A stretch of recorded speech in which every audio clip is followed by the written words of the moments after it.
Welcome back. Baitullah Mehsud Sethi sahab America का आदमी है, ये मौलाना सरफराज नईमी साहब ने फरमाया, आप क्या कहते हैं? देखिए, बैतुल्ला मसूद साहब के बारे में बहुत सी थेरीज। पहले पिछले साल जब हम फौजी अफसर से बात करते थे, इंटेलिजेंस के लोग, तो वो कहते थे कि जी हम तो कब से अमेरिका को कह रहे हैं कि हमें ये ड्रोन अटैक्स जो हैं एक आध इधर बैतुल्ला के ऊपर भी करे, हमें बड़ा तंग कर रहा है। मगर अमेरिकन बिल्कुल इंटरेस्टेड नहीं है। तो मतलब ये है कि अमेरिका को कोई इंटरेस्ट है बैतुल्ला, इंटरेस्टेड नहीं है अमेरिका? हाँ, अमेरिका इंटरेस्टेड नहीं है बैतुल्ला को मारने में। अब जब हम बात करते हैं तो वो अमेरिकन आगे से कहते हैं कि भाई हमने तो उसके ऊपर $5 मिलियन का हेड मनी लगा दी है और हम भी उसको ढूंढ रहे हैं, क्योंकि पिछले साल अलकायदा ने बैतुल्ला के साथ एक अच्छा खासा एक अग्रीमेंट किया और औरगज़ई में, और उस इलाके में इन्होंने पूरे हेडक्वार्टर्स बनाए, क्योंकि ड्रोन अटैक्स अलकायदा को टारगेट कर रही थी वजीरिस्तान में। तो वो वहां से निकल के उन्होंने नीचे आए, बैतुल्ला को सपोर्ट किया। बैतुल्ला ने फिर अपनी ये तहरीक तालिबान को एक्सपेंड किया।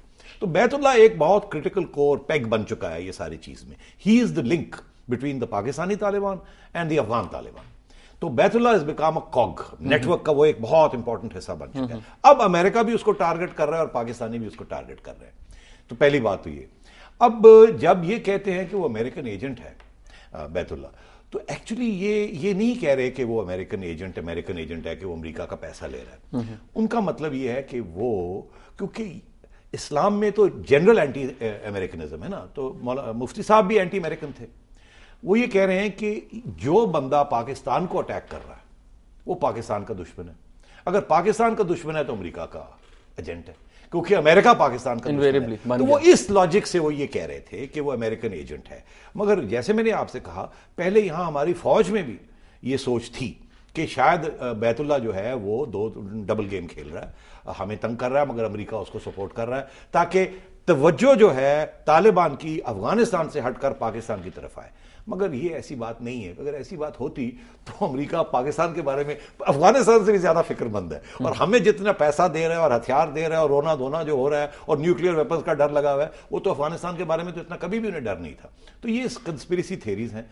बेसिकली मुफ्ती साहब ये कह रहे थे कि तालिबान एंटी पाकिस्तान है, पाकिस्तान के दुश्मन है, अमेरिका भी पाकिस्तान का दुश्मन है।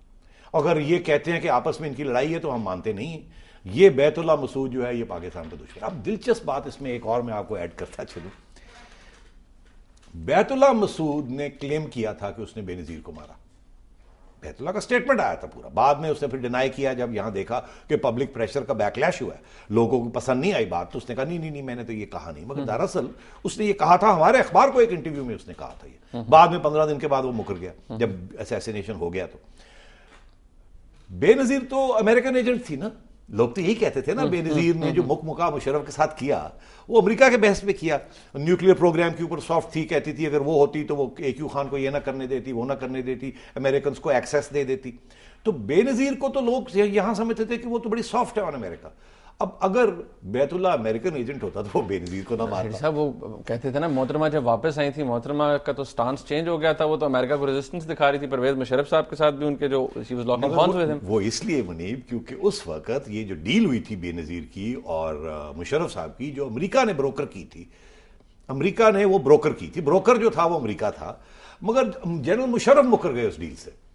अच्छा, मुकरे जनरल मुशर्रफ? हाँ, क्योंकि जनरल मुशर्रफ ने बेनजीर को खुली छुट्टी नहीं दी, उनको रोकने की कोशिश की। पहले तो कहा कि पाकिस्तान नहीं आ सकते, फिर वो जबरदस्ती आ गई, फिर उनको हिफाजत नहीं दी, उनको पूरी सिक्योरिटी नहीं दी।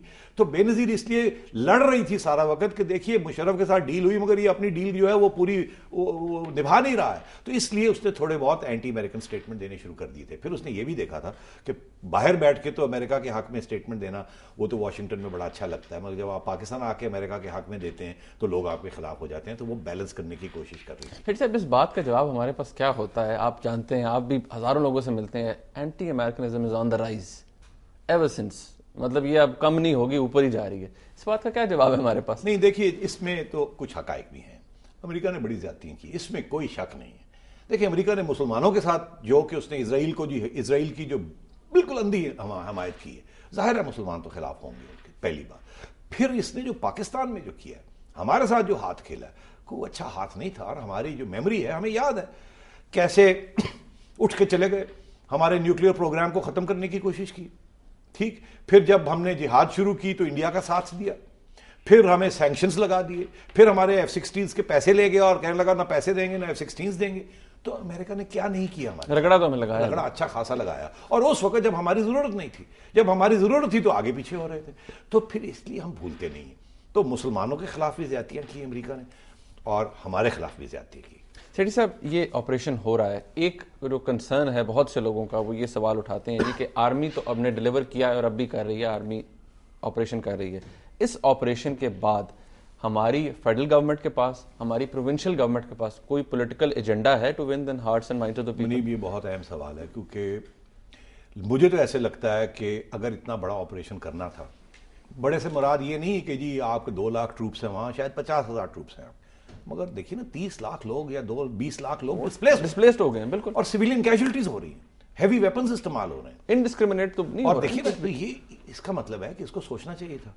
ये क्यों 2007 में पाकिस्तान की अफवाज, जब जनरल मुशर्रफ प्रेसिडेंट थे और खुद आर्मी चीफ भी थे उस वक्त, नवंबर की मैं बात कर रहा हूं, नवंबर 3 एक्शन जब हुआ उसके हाल बाद ही मुझे याद है एक DGMO ने हमारी ब्रीफिंग की थी। DGMO साहब जनरल पाशा है जो आजकल DGISI है, उस वक्त ये स्वात ऑपरेशन को हैंडल कर रहे थे।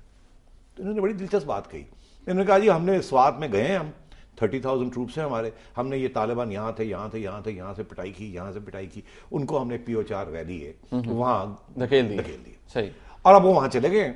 अब विंटर आ गया, स्नो आ गई है, अब स्नो जब जाएगी तो फिर देखेंगे क्या होगा। तो हमने पूछा तो फिर आपका इसका मतलब है, इरादा है कि आप यहाँ रहेंगे, इनको खत्म करेंगे जब ये स्नोज मेल्ट हो जाएंगी? तो कहने लगे नहीं, वो तो फिर हम विड्रॉ कर जाएंगे, हम तो यहाँ नहीं रह सकते।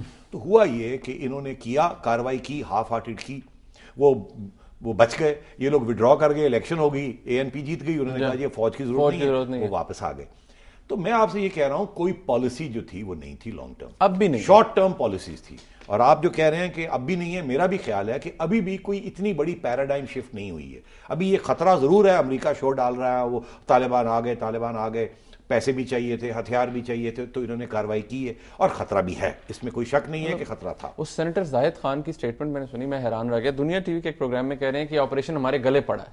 अब इस तरह की स्टेटमेंट, इट मींस कि आप कोइंसाइड नहीं कर रहे फेडरल गवर्नमेंट के साथ जो डिसीजन है ऑपरेशन का? बिल्कुल नहीं। अब देखिए ना क्या हुआ, जैसे ही सिविलियन गवर्नमेंट आई थी पिछले साल, तो 7 दिन के बाद आर्मी चीफ ने जाकर उनको हार पहना दिया। उन्होंने कहा ये वॉर ऑन टेरर का हार आपका है, अब जो आप कहेंगे हम वो करेंगे, हमारी जिम्मेदारी नहीं रही। यहां तक तो ठीक है। सिविलियन हुकूमत ने फौज के साथ बैठ के कोई स्ट्रेटेजी वर्कआउट नहीं की। ये हुआ कि 1 साल के बाद एक स्वात अमन मुआहदे की तरफ बढ़े, जो सारी दुनिया कह रही थी कि ये नहीं चलेगा, मगर पाकिस्तान की अवाम कह रही थी कि ये इसको ट्राई करना चाहिए, क्योंकि ANP भी यही कह रही थी। जरदारी साहब ये नहीं करना चाह रहे थे, मगर प्रेशर था फौज का भी कि एक मौका दिया जाए, प्रेशर था अवामी नेशनल पार्टी का भी कि मौका दिया जाए, आप और मेरा भी प्रेशर था, मीडिया का प्रेशर था कि नहीं नहीं नहीं नहीं एक दूसरे के साथ लड़ाई नहीं करनी, मौका दिया जाए, अमन को मौका दिया जाए। वो बहुत से हमारे जर्नलिस्ट दोस्त ये कह रहे थे कि देखिए ऐसे ना करें, लड़ाई ना करें, ये ना करें, वो ना करें। मगर तालिबान का तो कोई एजेंडा कुछ और था। इसका मतलब है कि कोई पॉलिसी नहीं थी, शॉर्ट टर्म अपॉर्चुनिज्म, मौका परस्ती थी, और उसके बिना के ऊपर ये फिर मिलिट्री ऑपरेशन लॉन्च हुआ। और आपको पता है मुनी मिलिट्री ऑपरेशन लॉन्च कैसे हुआ?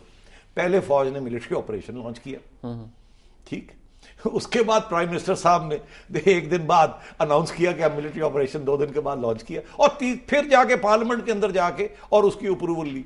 होना तो ये चाहिए था कि पहले एक स्ट्रैटेजी बनती गवर्नमेंट की, ऑपोजिशन की, फौज की बैठ के, और उसके बाद पार्लियामेंट में रेजोल्यूशन होता, उसके बाद फौज एक्शन लेती। सही साहब, इसी के बारे में बात करेंगे हम। हमारे सियासतदानों की बात है ये। I would like to pose a question कि प्रेसिडेंट साहब की स्पीच क्या इसके इम्प्लीकेशंस होंगे। एक ब्रेक लेते हैं जी, उसके बाद दोबारा वापस आते हैं, साथ रहेगा हमारे।